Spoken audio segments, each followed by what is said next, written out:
So we first go to Flipgrid, and what we have to do here is we want to thoroughly read the instructions. Remember, our focus on this is what did manifest destiny mean to various groups of people? Now, you have completed your document analysis, which looks like this.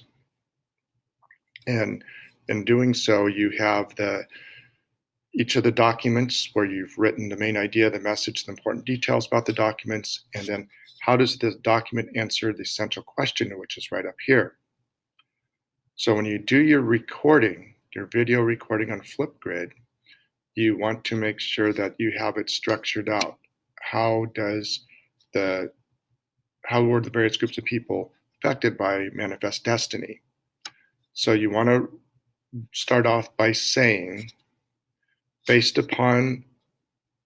start off with introduction by saying various groups of people were affected by manifest destiny based upon document 1 and the source of the Trail of Tears trading cards. We can see that the Native Americans, and then you explain what's going on there.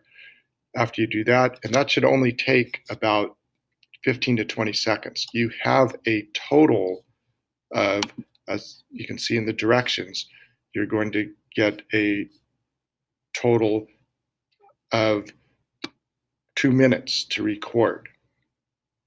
So you want to make sure you break everything up into 30-second segments and do your recording. And then once you have your recording, you're going to get a URL, and you get that just by clicking on it, and then you'll go up to the screen here and you'll get that, and that's what you're going to submit on Canvas. So that's how you do your Flipgrid recording and your document analysis.